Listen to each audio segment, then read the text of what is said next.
नमस्कार दोस्तों, सफलता सुविधा चैनल में आप सभी का स्वागत है। आज से जो हम अपनी अगली कुछ कक्षाओं तक हम जो सीरीज है कॉन्स्टिट्यूशन में, वो है मेकिंग ऑफ कॉन्स्टिट्यूशन।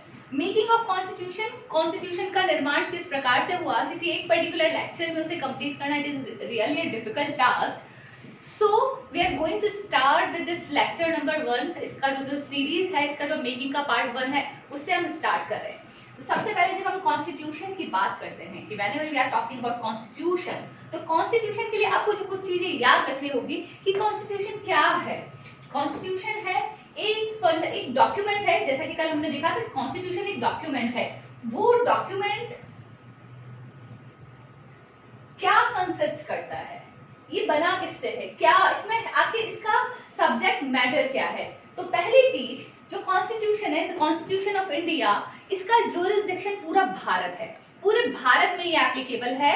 और ये क्या है, एक डॉक्यूमेंट है, it is a legal and political document. और इसमें क्या है, फंडामेंटल पॉलिटिकल कोड जिसे कहा जा सकता है।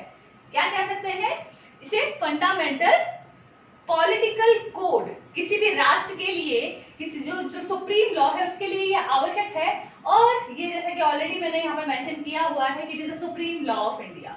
भारत की जो सर्वोच्च विधि है वो हमारा कॉन्स्टिट्यूशन है। तो it is a fundamental political code. It talks about structure, procedure, powers, duties of government and it's organs.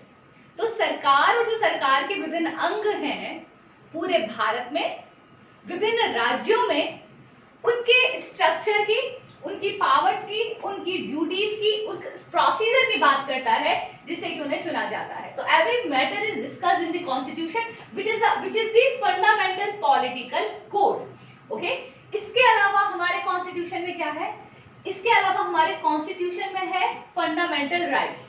Okay, इसके अलावा हमारे कॉन्स्टिट्यूशन में है DPSP, directive principles of state policy, जिसे कहा जाता है राज्यों के नीति निर्देशक तत्व।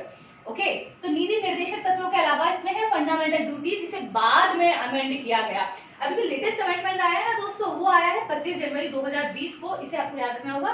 तो इसके अलावा, इस गवर्नमेंटल ऑर्गेनाइजेशन के अलावा, इन ऑर्गन्स के अलावा बहुत सारी चीजें आपको इसमें देखने को मिलेगी। वो क्या क्या हुई, fundamental rights, DPSP, fundamental duties. Okay, अब इसमें जब हम मेकिंग की बात करते हैं, ये सारी चीजें हैं, सारी चीजें कहां कहां से ली गई, इसमें दो महत्वपूर्ण तारीखें हैं, दिनांक या डेट्स जिसे कहा जाता है। जिस दिन ये बनकर तैयार हुआ वो तारीख थी 26 नवंबर 1949। तो 1949 26 ऑफ नवंबर को ये बनकर तैयार हो गया, ठीक है। और कुछ प्रोविजन उसी दिन से लागू हो गए। तो 26 नवंबर हर वर्ष भारत में संविधान दिवस के रूप में मनाया जाता है। तो 26 नवंबर को हम सेलिब्रेट करते हैं संविधान दिवस। क्यों? क्योंकि हमारा संविधान बनके तैयार हो चुका था।